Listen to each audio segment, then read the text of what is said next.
Welcome to Inside Missions, a production of Maranatha Volunteers International, offering an in-depth look at the people, the cultures, and the countries where Maranatha is working. I'm Dustin Comm, and today I'm joined by Steve Case, who's been deeply involved in cultivating transformational mission trip experiences for specific groups of people over the years. And although he's never actually been an employee of Maranatha, is that right? That's correct. Done contract work. He's had a long history with Maranatha in leading projects and more. So, Steve, welcome to Inside Missions. Dustin, thanks very much. Great to be here. So, Steve wouldn't say this, but he is a fairly big figure in Adventist youth ministry. Since 1992, he's run his own ministry, involve youth. Back when I was a kid, not to date myself or you, it was called Piece of the Pie Ministry. And you speak at youth events, you conduct training seminars for youth leaders, create youth ministry resources, and you teach youth ministry professionals around the country and around the world. You're also an author. You coordinate the Intergenerational Cohort at Andrews University.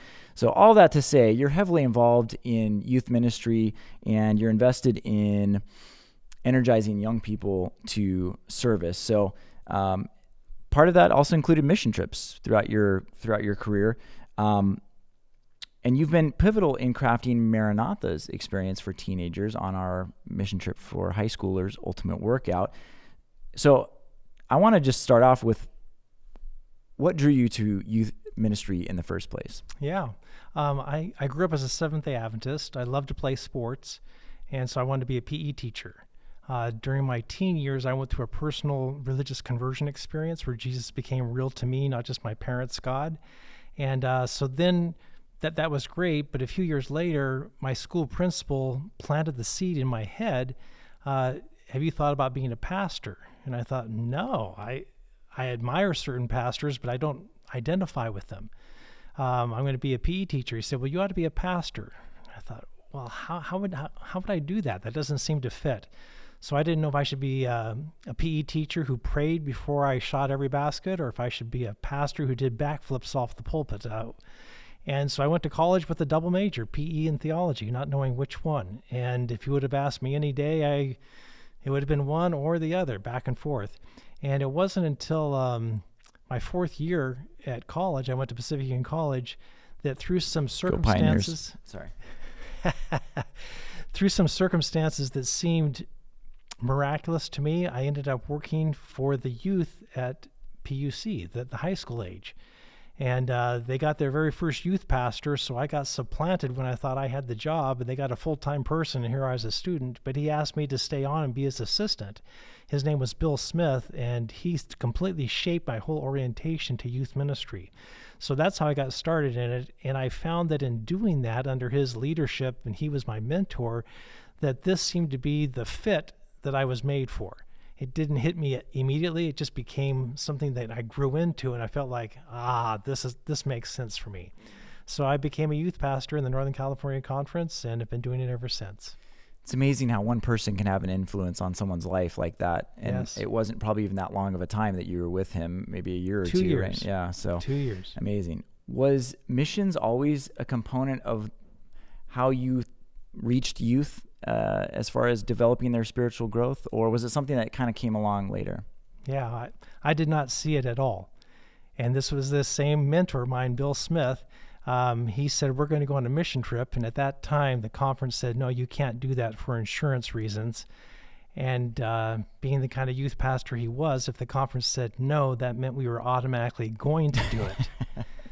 So I was a college student, and he said, we're going to go during spring vacation. And I said, no, I don't want to do that. It's my vacation. I'm not going to go work during vacation. And he said, no, you have to go. I said, I'm not going to do it. He said, you're fired. And I said, you can't do that. I need the job. He said, then you have to go. So we argued back and forth, and it boiled down to either I go or I'm fired. So I went with a really bad attitude, and it was a transformational experience for me. I hate to say that as a theology major, I did not see the value of doing a short-term mission trip. I thought it was for people who just didn't know what to do with their lives, and I knew what I was doing with mine. So that all got radically put upside down on my very first mission trip. And I saw the change not only in me, but I saw the change in young people, more change in a week than I saw in 1 year of doing Sabbath school with them. So from that moment on, mission trips became pretty much foundational, that this is something you want to do if you're going to be doing youth ministry. You need a high impact thing like that. Why do we do mission trips? Yeah, there's multiple reasons. Some do it just for the volunteers. I mean, this is Maranatha Volunteers International. And that raises the question, do we just do this and use other people for our own benefit, whether it's making us feel good or to helping us grow spiritually? And this is something I've seen Maranatha wrestle with for decades. And over, we have to ask ourselves this question to say, this is not really for us. It's not really for the people we're going to serve. It's, first of all, we're doing this in response to God. So that's an important thing to clarify. We do this for God. Secondly, we do this for others. And the way God operates, when you do that, you end up benefiting as well. I think it's tough because people are so deeply impacted by their experiences. And so they're, of course, going to share what was impactful for them personally. But I think that does bother some people to hear that it was almost like this was for you, that you were really blessed more than these people that you came to serve. Is there something wrong with that? Indeed. And there would be something wrong with that if I'm going to do this only for my own benefit. But this is the way God's economy works. The more you give, the more you receive. And so to the extent that you give, you receive. Now, if you don't like that, take it up with God, but that's the way he operates. Conversely, if I go there just for me, it turns sour on me, and I turn sour on the people I went to serve. So that little acronym of joy, Jesus, others, you, in that order, really plays out in this kind of setting. What was your first ultimate workout like? Because you didn't go on the first one, right? No, I didn't. And I went on the third one, and I went as the pastor of the group, as kind of a fill-in type of thing. My intern had been on the first one, and then on the second one of my colleagues in youth ministry went, and that was when Alex Williams was struck by lightning and killed. It was just, your worst nightmare taking place. And I was asked to go the next year. I was told also that this is not going to work for Maranatha. It takes too much time to do this. There was a affiliation between Insight magazine, a youth magazine, and Maranatha, where Insight came up with the idea of doing one just for teens and promoting it through the magazine. And Maranatha, which does mission trips, would do the actual mission trip, and that's how they would do it together.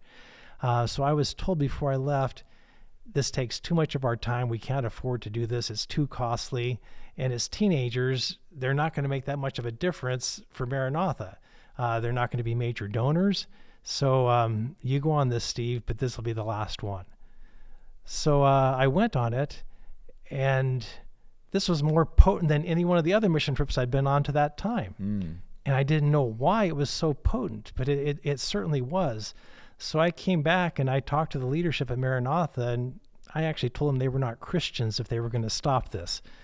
And so it continued on. They saw something that I couldn't quite put my finger on, and it has turned out to be a long-term benefit for Maranatha, both in the leadership that has happened and the long-term impact, short-term and long-term impact for Maranatha. And if I remember correctly, it was turned back around on you. Oh, dear. It was, yes.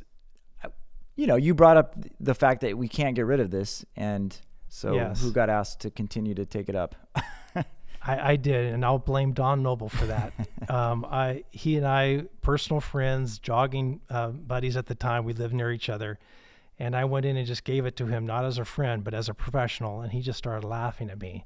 And I was offended because I had really geared myself up that, Don, this is it. And he just laughed and laughed and laughed. I said, it's not funny. And I said he wasn't a Christian. So he said, don't you understand? I said, no, I don't understand. I know how you operate. You're going to say, tell me solutions. Don't just tell me problems. And I don't know the solution to it.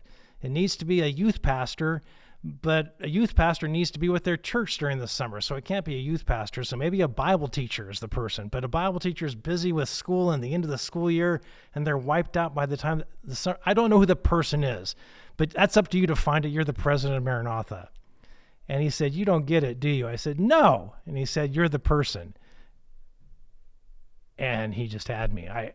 I'd never thought of that. And at this point, were you a pastor in a church? Or you No, I'd started my own ministry. Okay. So it did kind it of was make a sense. match. I was completely blindsided, but he saw it and I didn't. So you take up this kind of renewed role in this new program that's only a few years old.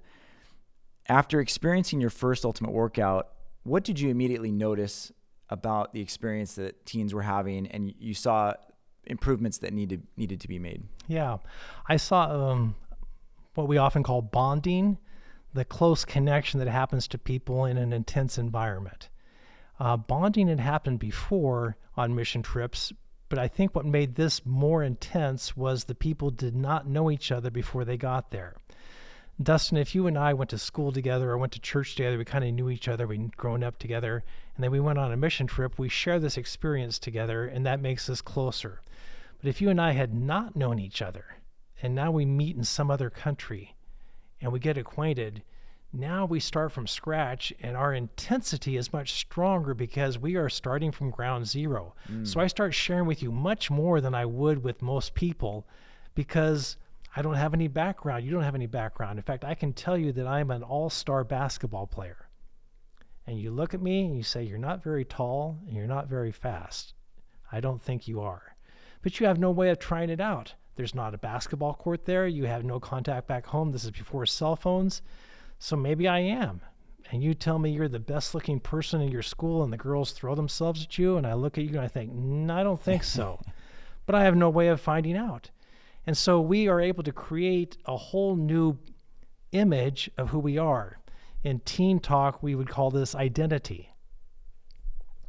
In 2 Corinthians 5, Paul writes that if anyone is in Christ, they are a new creation. The old is gone and new has become. And if you and I know each other, we don't get that chance because I know all your background. I know what you did when you were 5 years old. I know what you did when you were 12 years old. But now you're a brand new person to me. And so I'm a brand new person to you. I'm going to try out this Christianity thing now. And so people get a chance to try a whole new identity, a walk with Christ that maybe they've never had in their lives. And some go back to what they were before, and some go back as a completely new person. So I think that became the thing that made it so potent, was this new bonding together of a group. So when you're talking about kids finding their identity, how do you craft this experience so that there is significant spiritual reflection that's happening, so that kids are processing what's happening to them on this trip? Yeah. A couple of things. First of all, Maranatha project, how can I say this? If you're in construction, you would be insane to take a whole group of volunteers to try to build anything. I mean, you would go broke. You just can't do it. So Maranatha has developed this process of including people who are unskilled. And so you have skilled people training unskilled people who are willing to learn. And we're not as efficient as a construction company in terms of cranking out the buildings, but we do a good quality work, and people are able to see a difference they're making physically as walls go up. Again, Maranatha has been brilliant in saying we're going to volunteer proof the building by having skilled people put in a foundation, which is very important, but you can't see it. But we're going to have volunteers come in and erect the walls, and you feel like you built the church.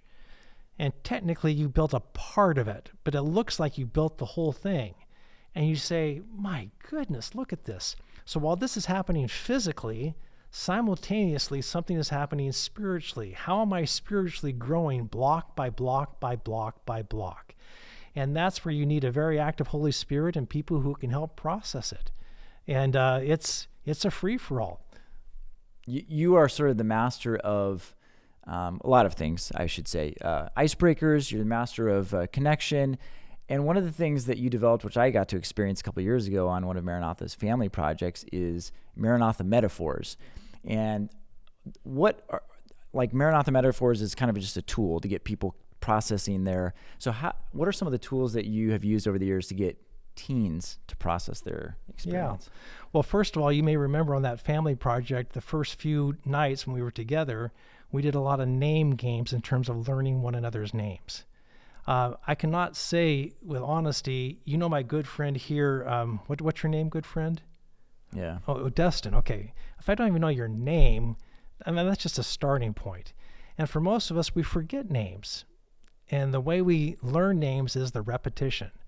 So we actually take time during worship to play silly games of practicing names, because if we can do that, then we can start going on to deeper things. It also mixes the group up because we tend to group by either families that we already know or by age groups that are similar to us. So we took steps to intentionally keep mixing the group up, knowing that they would gravitate back towards their similarities, but always pushing them to new kinds of combinations. And there were people there who were helpful, who wanted the same kind of thing, and so they would make that happen. So instead of you just reaching out for your own son or your own daughter, you would reach out for somebody else's kid. And so that helps to make it happen. So as you start building that kind of foundation, then when you start sharing spiritual things, instead of sharing cliches, you're sharing stuff that actually matters to you. And if you share something like that with me, that's an invitation for me to be just as vulnerable and honest with you. I can choose not to, but the invitation is there. And again, there's kind of this veil of anonymity when you're Yes. going on these trips where you don't know anyone else and you're able to be more transparent, probably. I can take a risk because I'm probably never going to see you again. At least that's what I thought at the time. We have people who become roommates later on in college, and people say, "Did you grow up with this person?" And they say, "No, I've only known them for 2 weeks." Well, it's like you know each other all your life. Yeah. It seems like it now. It does. We've had people get married later on in life, and they met first on Ultimate Workout. And we tell them this is not a time for romantic relationships, but we hope that later in life you marry somebody like this who has similar values. And they have. Most kids that are going on this kind of a mission trip want to be there. Mm-hmm. They want to serve. They're excited about it. Maybe there's some kids that maybe didn't have a choice that were asked by their parents to please go on this trip. If there's kids that are, have there ever been any kids who have maybe hindered the experience of others on the trip, and how do you handle that kind of dynamic? Yeah, that would be true for any of us or all of us. I don't know if it's still done, but when I was leading Ultimate Workout, we required that the teens had to have 2 recommendation forms. And they would get nervous like, okay, are you going to give me a good recommendation or not give me a good recommendation? And our purpose was not to weed people out. We were open to anybody coming. The reason we required recommendations is we wanted these teenagers to have to talk to adults and tell them, I'm going to go on a mission trip. Are you able to recommend me for a mission trip or not? We wanted them to have those dialogues with people in their lives that they knew and to tell them, I'm going to go on a mission trip. The recommendations would come in, and there were really just 2 types of recommendations that we got. Can I ask a question? Yeah. Why ask them for recommendations? Like, what's the purpose? The purpose is so that they will talk to another adult about the fact that they're going to go on a mission trip. And why is that helpful? So that adult sees them as someone who's going on a mission trip, and they're going to put themselves out there in a positive, proactive Christian action. Okay. So it's the start of what they're hopefully going to experience and steps they'll take when they're on the mission trip and further in life as well. Okay. Think about some teenagers that you know at the Adventist school near you or a public school near you. And you may know this kid, and if they come to you and they say, would you recommend me for this mission trip? What's going to go through your mind? You're going on a mission trip? Okay, I not thought about that for you. Okay, so what is it you're going to do on this mission trip? So you start having this dialogue about it. Now this means that you're going to follow up with that person after they've been on the mission trip, and we're starting I have some accountability and stuff. Sure, that makes sense. So we're wanting to have that kind of thing broaden out some. We did not go through and say this person has so many bad recommendations that we're not going to take them. That never happened. The recommendations came in 2 types. One was, this kid is going to be really good for this mission trip. And the other type was, this mission trip is going to be really good for this kid. I love it. You saw that coming, didn't you? And we saw that if we didn't have enough of this mission trip is going to be good for this kid, we worried. because a mission trip, again, is an opportunity for a brand new start. And don't we all need that? We have had kids that came with very high recommendations, and we found out later that a judge required that they either go to juvenile hall or they go on this mission trip. We were not told that beforehand, but we found out after we had some challenges during the mission trip. So what kind of kids do we get? We wanted all kinds. Wow. So you were actually a part of the recommendation of the judicial system to Correct. Help this Correct. young person along. And if you want an example of that, try the disciples Jesus picked. The only one that was really good was Judas. All the rest were losers. So we were ready for whoever God sent to us, and we were serious in our prayer as a staff beforehand. Our prayer was, God, send the people you want and keep away the people you don't want. And we're going to leave it up to you to make that decision. And we're going to let the chips fall where they will. That was a big challenge. That takes some real faith, because some of the people who didn't come, we really wanted them to be there. And why weren't they there? And then you can imagine if here you have this kid that you're having challenges with, and you go, now I prayed that God would bring the people he wanted. Why does God want this person here at this time? I mean, staff members, this is a faith experience for the staff members, not just the participants. Sure. When you first started leading those initial projects, Ultimate Workout 3, would that have been the third one? Ultimate Workout 4 or 5? We're up to 34 now this year in 2024. Was there any sort of sense of momentum that was being built year after year, that this was sort of catching on, that, okay, this is actually something that people want and that is making a real tangible impact? Or did it take longer? I think what really galvanized it a lot was that unfortunate death of Alex Williams. Before that time, there would be 20 to 30 volunteers that would sign up. And after Alex Williams' untimely death, and it was reported in Insight Magazine in a very nice way, we had more than 70 people apply the next year for 40 positions. And we said, whoa, what's happened here?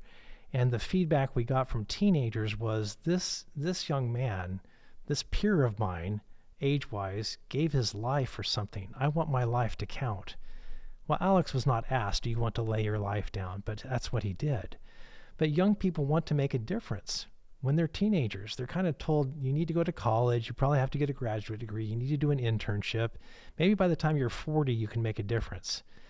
Well, on a Maranatha project, you make a difference right now. And young people want to make a difference right now, and they can. So I think that they saw that with Alex Williams. And so they signed up in the droves. And so after that, we said, well, let's open it up to more. And we zoomed up to 100 people. And that created a new set of problems. We kind of treated it like it was going to be a big youth rally, rah, rah, rah. But we lacked the intimacy. And those who had been on the earlier, smaller projects came to me and said, Steve, this is not right what you're doing. And so we hashed it through and decided we're going to have a large group like this, but we're going to subdivide into smaller groups and have no more than 30 to 40 in a group, so you can have some of that intimacy. So we may start off together and end the project together, but in between we're going to be at different sites and have, in essence, 3 or 4 ultimate workouts. That makes sense. Yeah, kids are able to connect at a deeper level. Do you lose anything not being in a bigger group? Like on the family project this summer, you have 100 plus people coming on this project to Peru, and it's just a different dynamic. So Absolutely. The dynamic changes tremendously. So whenever you get a larger group, what you have to do is find ways to break it into smaller units so you can have greater intimacy. Whenever you have small groups, you have to look for ways to get bigger so you can have a rah celebration. So no matter what size group you have those different dynamics. So it's just kind of built into the system. So I know that with more than 100 people on the family project, I'm going to have to be quite intentional about having smaller group experiences. If we have a small group, I have to look for ways that the small group can connect with the congregation, with people in the community, so we can feel the bigger group experience.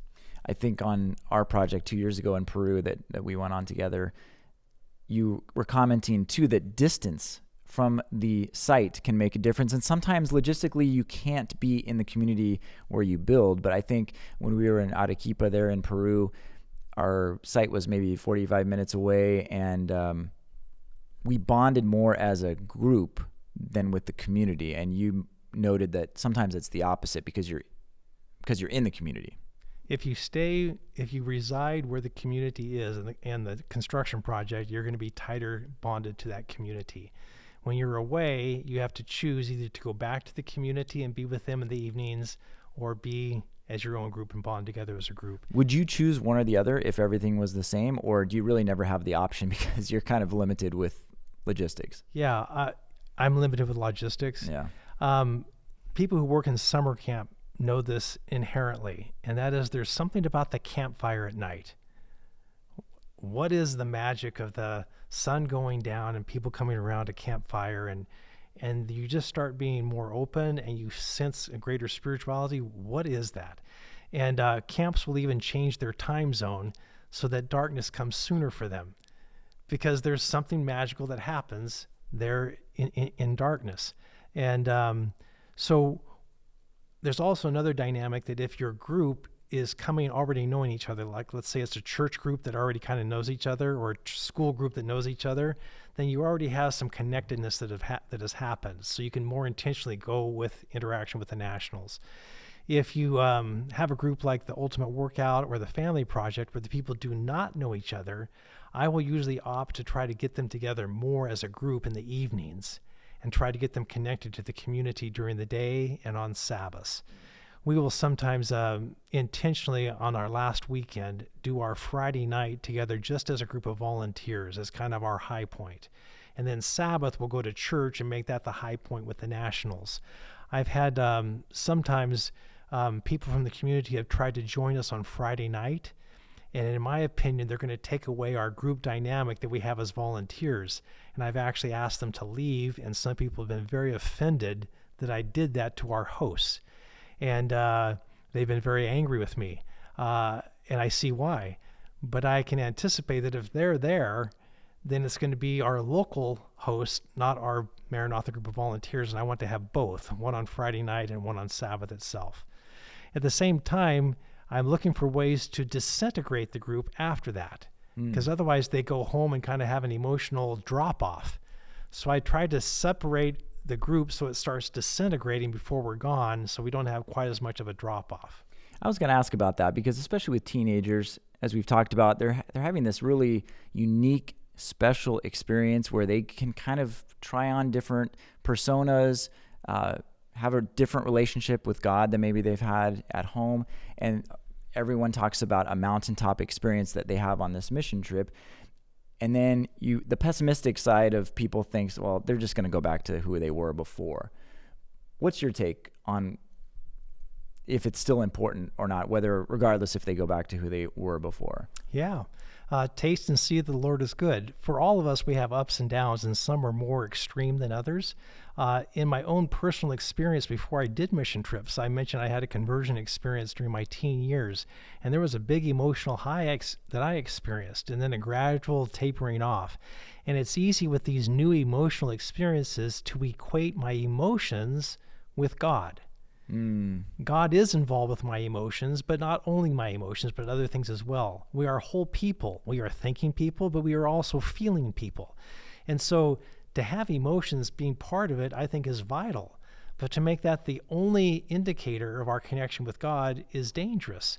So we need to, I liken it to surfing, even though I'm not a real surfer. For surfers, they keep catching new waves time after time. But if you ask a surfer, have you had any two waves that have been the same? Well, of course not. In the same way, my spiritual highs, any two of them will be the same? No. I can tell you they will not be the same. And this is a challenge when you get somebody coming on their second mission trip, is they expect it's going to be just like their first one. And I will sometimes have people stand up in the whole group and say, if you've been on more than 2 mission trips, stand up. Now, if you're standing, if your second one was just the same as the first one, keep standing, otherwise sit down. And they all sit down. And I try to make it clear that if you're on your second mission trip right now, I guarantee it is not going to be what you experienced last time. So you need to appreciate that and value that, but now have a new experience you're not the same person you were last time. And the people around here, some are the same, some are different. We're in a different location. It's going to be different. So don't try to repeat the same thing. Don't expect the same emotional response as well. So you've been leading Ultimate Workout for several years. It's growing in momentum. It's growing in size. There is, I am guessing, somewhat of a culture that is being created amongst the leadership. How integral, or what kind of focus did you place on mentoring young people who might become leaders later on? Yeah. Please understand that the stuff I'm sharing now is what young people have been teaching me through these Ultimate Workout things. I didn't know this stuff. I was learning on the fly. So they are the great teachers for me. One of the things that we started to develop, and this was, again, from Bill Smith training me to always train others, we started looking at teenagers as the people who would be the leaders, not one day, but starting now. Our head construction person at that time was Fred Specht. He definitely bought into this as well. And so we would look for young people and start making them our assistants as soon as we could in all areas, kitchen, construction, outreach, no matter what it was, project coordinator, and we would make them our assistants and mentor them. If they seemed to respond well to it, we would invite them to come the next year, and they would come 2 days early. And we would go through a staff orientation and training and train them more in how to be leaders. With that, if they were good in their response, we would make them co-leaders with us. And during the project, if possible, they would become the leader and the adult would become their assistant. So we were trying to transition on the fly as we were doing this, as they were able to do it. And we had great successes and great failures. And whenever there was success, we celebrated. When there was failure, we tried to put the pieces together and see how we could go back and try it again, try it another way. And what that did is it developed a culture of, there's a leadership team that's coming 2 days early. And that group that came 2 days early now consisted of adults and teenagers who were leaders. And we would do them not only orientation and training on leadership, but we'd also start our spiritual growth so that we were on a train that was taking off and moving down the tracks. By the time the volunteers arrived, the train was moving. And when they got on, we were already off to the races. And then we were off to the races with teenagers who were leaders, who were taking this and making it happen. And we were rejoicing time after time to see what teens did. But then they got too old.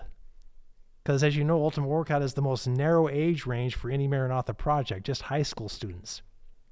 And so then we had people who had graduated from high school and they said, I want to be a staff member so I can keep going on Ultimate Workout. And we got to the point that we were getting too many staff members of people who were 19 and 20 years of age.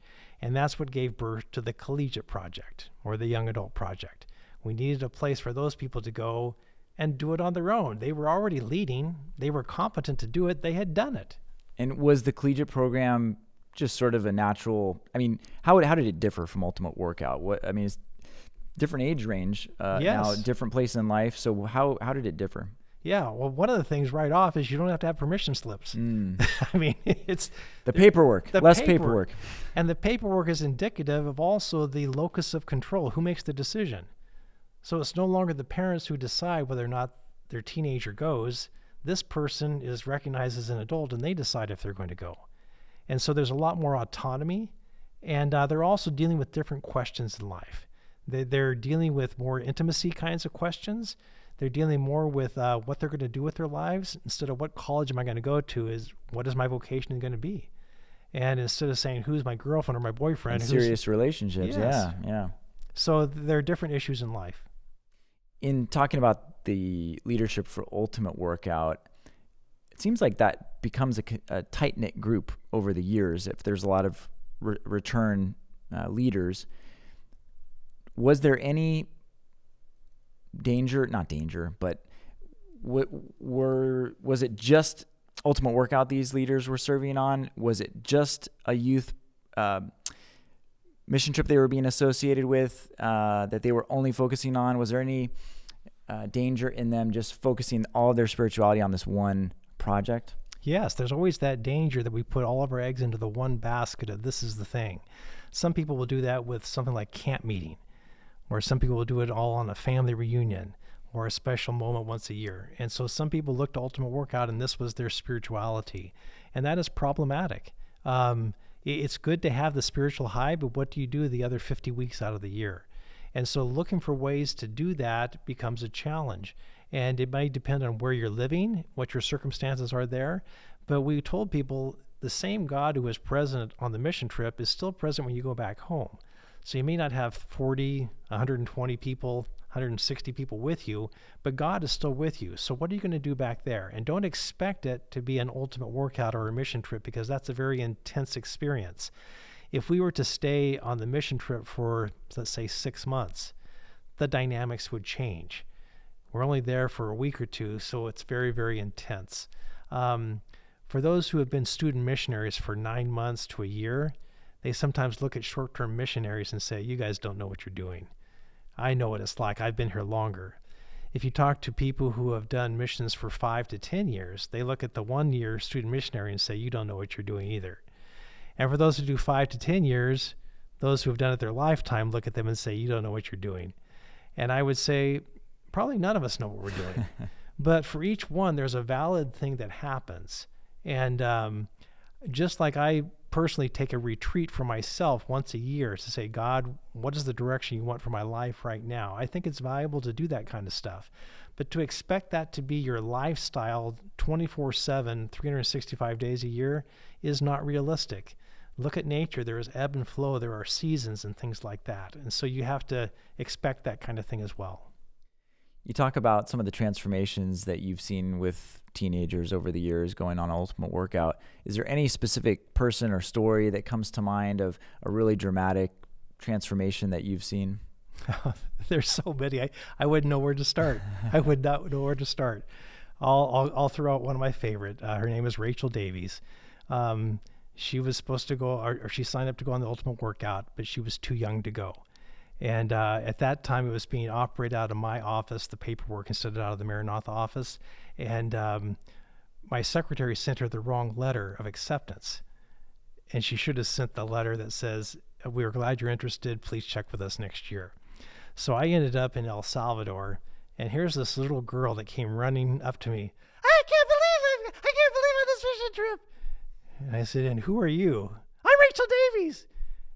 And I said, you're not supposed to be on this mission trip. I mean, it just came out of my mouth, a very insensitive thing to say. Well, I am.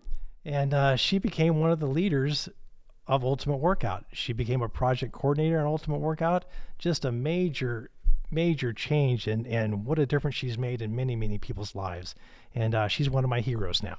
So I've been doing it long enough that these people are now my bosses, my mentors, things like that.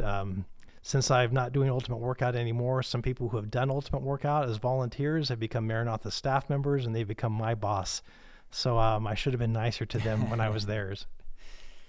So, as I mentioned earlier, this summer, 2024, is our 34th running of Ultimate Workout. You were a part of it for many years before. How have teens changed, or how has the environment of teens changed over that time? Yeah, I would say this would be true not only in mission trips, but just in youth ministry in general. There are some things that change and some things that stay the same. And when you look at changes, one of the things that's obvious is technology. Technology has changed a lot. And so things like points of contact are easier now than they were before. I mentioned that, I'm a basketball star and you're a ladies' man and all that kind of stuff, and we didn't have any way of checking on each other. Well, we can now. Just with your device, you can do that. So I can remember before you would be cut off from your family and friends and everything else like that. And in that crisis, you had to bond with these strangers. And now you can maintain contact better. And so you're losing out on something there that was more easily done in the past. So that's a change in technology. But some things stay the same. I have a book I got at a book sale called Youth's Number One Problem. And it was published in 1936. So I was just curious, what was youth's number one problem way back then? And the pictures in there looked funny and stuff like that. And according to this author, the number one problem in 1936 was relationships. Relationships with peers, relationships with family, relationships with parents, relationship with God. And the argument could be made that that is still true today. So I use that to illustrate that some things are still the same and some things are different. So I would expect on Ultimate Workout this year, relationships are going to continue to be a very, very important thing. Some of the dynamics that people are working with may have changed. The way they communicate may change. They may more easily communicate with emojis than they are with words. That's a change that has happened. So learning how to talk would be even more important now than it was 20 years ago. Yeah, and I know it's a struggle for us right now. Like, how much do you allow, because it is so easy to make contact with people back home. Do we, lock up the phones? Do we allow them to have them sometimes? So it's definitely a struggle, because you do want them to be able to just check in or whatever, but then it just is a slippery slope with kids not talking to each other and things like that. And with kids today, I feel old talking this way, but they tend to not talk to each other face to face as much. It's a lot of stuff over the phone. So being in an Ultimate Workout environment, it forces you to be able to carry on a conversation with someone that you don't know. And then you're going to have to interact with people non-verbally that you can't talk to if they speak another language. There's just all sorts of different benefits of being able to leave the devices somewhere else. I think that one of the things you can do, and this may or may not work with success, but you can explain to the young people that this is a challenge that you think that they're up to. Mm-hmm. And that is to personally set it aside instead of go the easy way. To the extent that you keep connecting with others, to that same extent, you do not connect with the ones right in front of you. And most people can figure it out that if I'm going to take myself and spray myself over people in 10 different locations, I'm going to be dispersed. If I give all of it to the people in one location, it's going to be much more intense. So I can disperse it and I can survive and do just fine, but I'm not going to have the intense experience. If I want the intense experience, I'm going to have to purposefully do this. In a sense, that's what fasting is all about. We do that. People think about food, but other people will fast from their gadgets, from their electronics. And they say, how can I go on living without that? Well, try it for 5 minutes. Maybe you'll get to 10. And some people now are even choosing to go with flip phones instead of smartphones. They're calling them dumb phones because they don't want to be so controlled by that little device, and they're choosing that on their own. And I think that just shows a pendulum has swung another direction. Absolutely. Yeah, that is an interesting phenomenon. So you mentioned that you, at one point, your time leading Ultimate Workout came to an end. Mm-hmm. Why? Yeah. I don't know how to describe it. The best I can say is it seemed like even though Ultimate Workout was a new experience every year, I was getting this growing sense that we needed a paradigm shift beyond making changes. We needed a revamp from ground zero. And I had no vision on how to do that. It seemed to me like it was time for me not to stop doing mission trips, but to stop doing Ultimate Workout and let some of the many other people who had done it, let God envision them with a new perspective. And so I told the Maranatha leaders at headquarters, I'll do another year of it, but I think you need to find somebody else. And they said, well, we don't want it to be that way. And I said, well, it's better that I'm saying it to you instead of you saying it to me, that it's time for you to go, Steve. So I stepped away, and the Ultimate Workout went on just fine. And it took on a whole new way of doing it that I would have never thought of. So I'm very, very grateful. And I'm grateful that I'm continuing to do mission trips.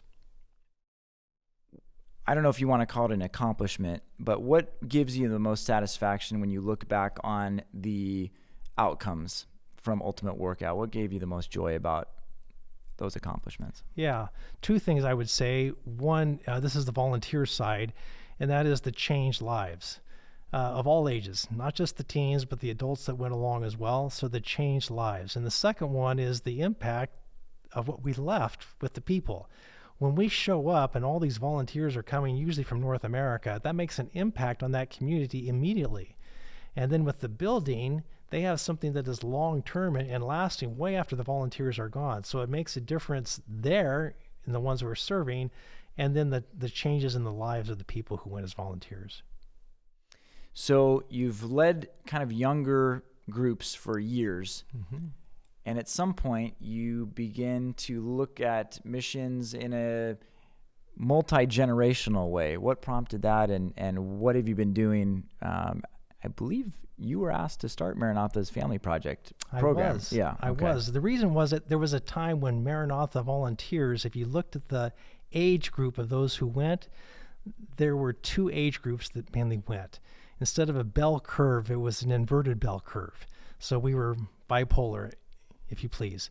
And one age group was retired people because they weren't working anymore. They had the time available to go as short-term missionaries. And some of them had saved up money, so they were able to spend it on that. Those that hadn't would save and save and save until they could go on a project. So retired people was one age group, and the other age group was teenagers. And you go, teenagers? Yeah, how could they do this? Well, they get vacation time. So they have the time available. They wouldn't necessarily go in February or in October, but they would go during summer vacation, Christmas vacation, spring vacation.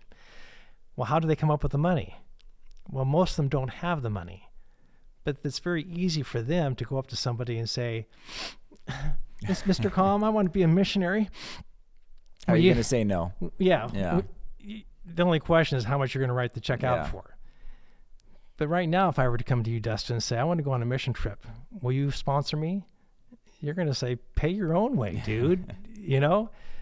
And so young people were able to get donations to go on mission trips, and retirees were able to go. So those were the two age groups. And there was a big void. Not that there weren't anybody, but there weren't nearly as many in between those years. So Carol Moses was working for Maranatha, and she came to me and said, we need a project that will get all ages involved. What would that look like, Steve? And she and I brainstormed this thing and came up with this idea of a family project. And I think what we did is we took those younger than the teen years, and we realized they could not work 8 hours a day. You might be able to take one person along in your whole group and be okay with that. But if you had 10, 15, 20 people this age, what are you going to do with that age group? And as a parent, if you're going to pay all this money to fly someplace and pay to participate, and all you're going to do is take care of your kid in another country, what difference does it make? My daughter went on her first Maranatha project when she was a year old. Well, of course, she has no idea what happened. And my father went along to take care of her. And so it was expensive. And did we accomplish something? Probably not at that time. So the day camp idea came about, and that was we're going to divide the day into different short sections because young people, children can focus for an hour or two on something. So you can put them on a job site for an hour or two, give them play for an hour or two, give them outreach for an hour or two, give them something cultural about the area for an hour or two, and that becomes the day camp. And that enables the parents to go on the mission trip without neglecting their children. The children can go with the parents. The children can be in the day camp by themselves with the leader. The children can be in the day camp with their parents joining them in the day camp. So the parents have those options. And that all of a sudden opened it up for all ages.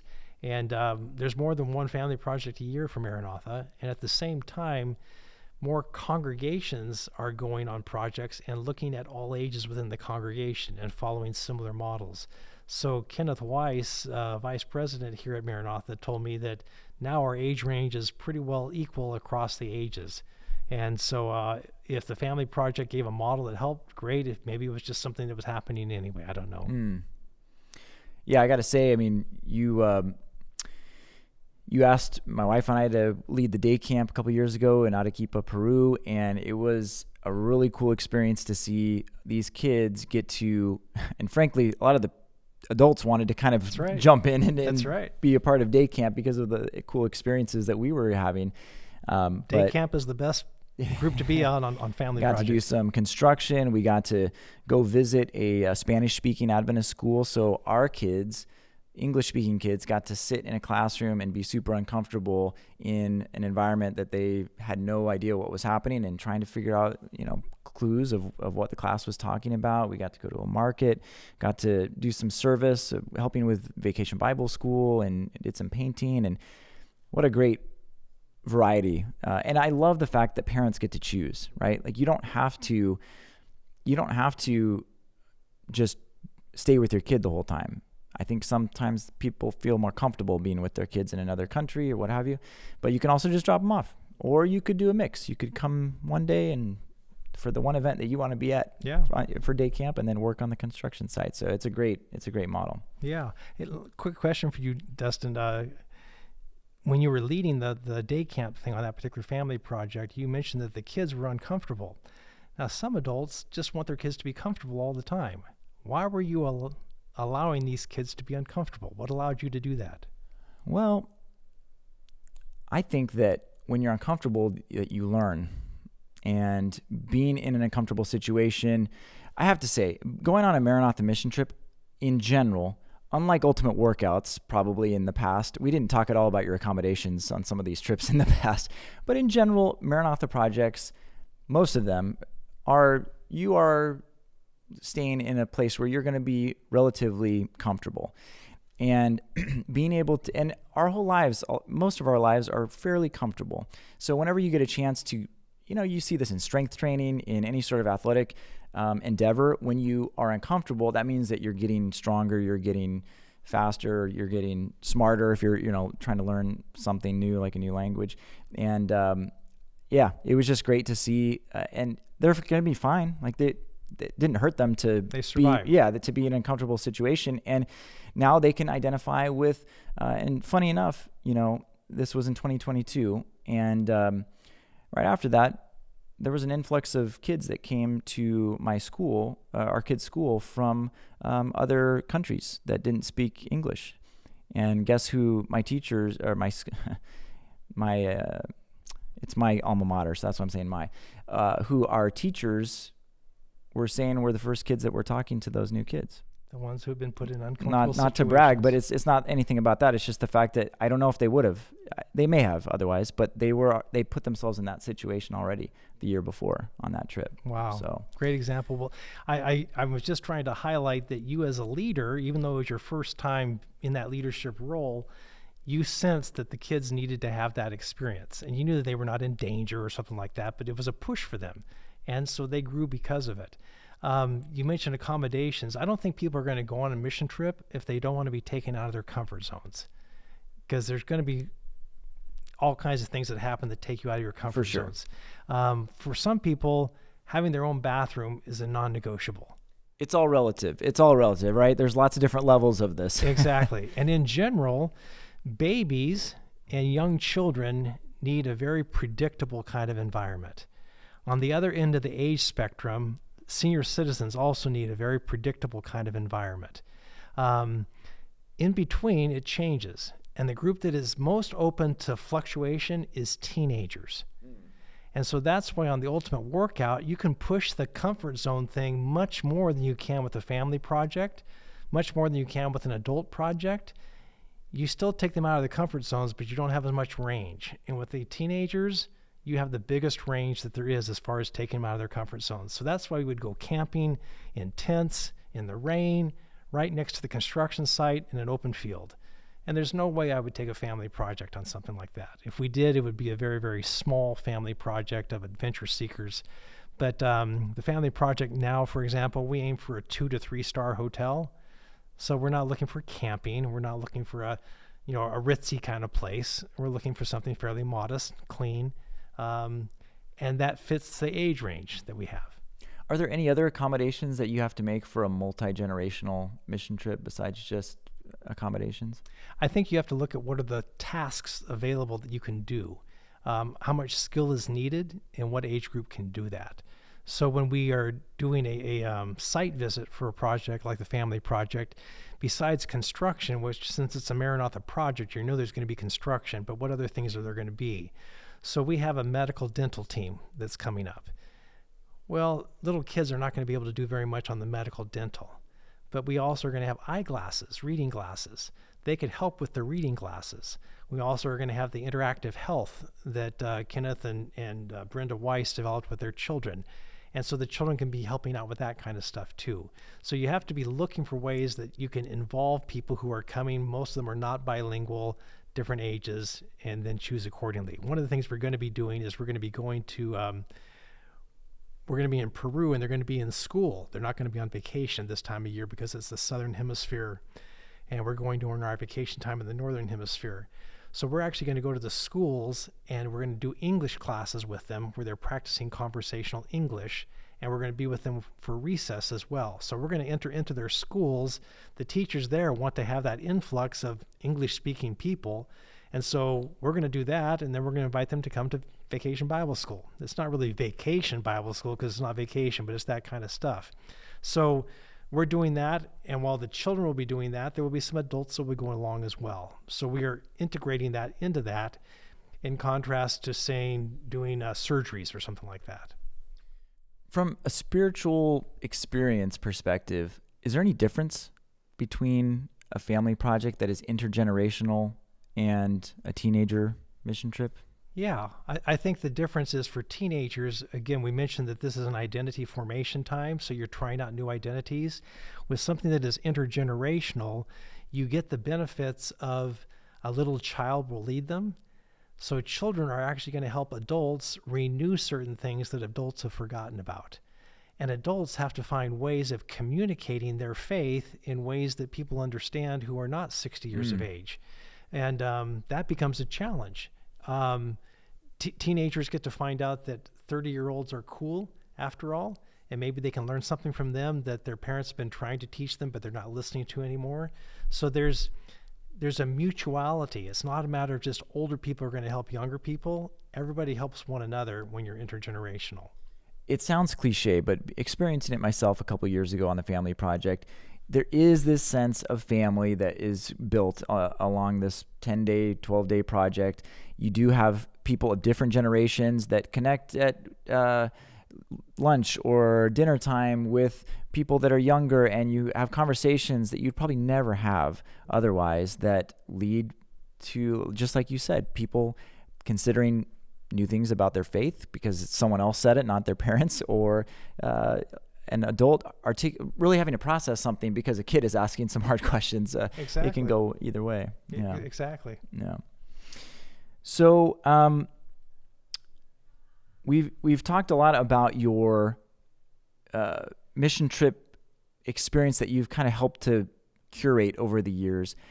I'm curious, this emphasis on the intergenerational aspect of church, do you feel like this is a blueprint or an example of how our church can live intergenerationally, or is that unrealistic in the real world for our local churches? Yeah, absolutely. That's the quick answer. Yeah. And I would say that even without being intergenerational, if we were just to take a Maranatha mission trip, somebody who goes on a Maranatha mission trip has an intense experience. Can they do that back in their local church? And the answer is yes and no. They can experience it back in the local church, but again, it's not a one-time thing. It's an ongoing kind of thing. But the same God is present in their local church. They just have to spread it out over time instead of just one intense week or two. So just as a Maranatha project for any age can be translated to a local church, being intergenerational on a mission trip can also be translated with the same benefits for a local church. I will say that you have to be intentional about it. If you are not intentional, you'll tend to go into separate age groups. Unless you're a small church. If you're a small church, either you have only one generation, or if you have more than one generation, anyone who's breathing is part of that church because you need each other. The larger your church, the less likely you will be intergenerational. You have to be very intentional about it. You and I go to the same church here in Sacramento, and there are intentional steps taken to try to involve different age groups, because otherwise it wouldn't happen. Well, Steve, you have had a lifetime of adventure and learning from other people. I'm a lifelong learner. I'm blessed beyond belief. I have this binder here that says Maranatha Guide to Adventure, and I'm just wondering what is in this, and how long did it take you to develop this? We'll call it a book. Yeah. It's a manual for leaders, and that was developed probably about 25 years ago or so. And the purpose was to give other leaders tools to help them get shortcuts for doing some of these same kinds of things on Maranatha projects. It has been revised, but never published. But there's a revised version that takes it broader than what it is right there. And yeah. Well, I guess I just bring this up because it's something that you help put together that from all of your experiences over the years leading mission trips. And my question to you is, short of someone reading this, maybe there's another resource you want to point people to that's on your website, but short of them leading a project themselves, which is maybe the answer, what advice do you have for people that would like to take a group on a mission trip but are just a little bit uncertain that they could do it? Yeah, I would recommend that the best thing to do is not the manual. I would make that second best. The best thing is to go and assist somebody who's doing it. So I guess you would call that have a mentor. Join another group and try it out yourself and ask them to show you how they're doing it.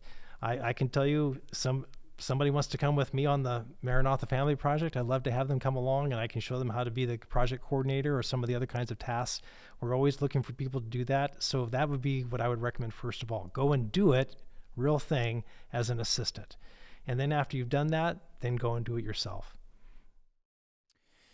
Steve, last question. Thank you so much for being with us today. I'm delighted.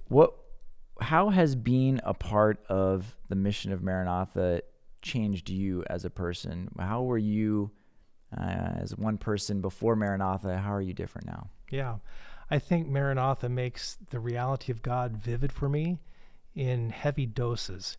I mentioned that there are seasons of life and seasons of a year and things like that. And Maranatha has this intensity to it that I just love. I try to be a responsible, organized person. And when I go on mission trips, things get over my head immediately. And so my dependence on God is greater than it is on a day-by-day basis here in the United States. So I love living like that. So my challenge is, how do I do that when I'm here in the United States? I know when I go to other countries, I have to depend on God. Here in the United States, I say I depend on God, but sometimes I tend to depend on myself. So seeing the supernatural has been a constant, what should I say, burst of nectar into my life.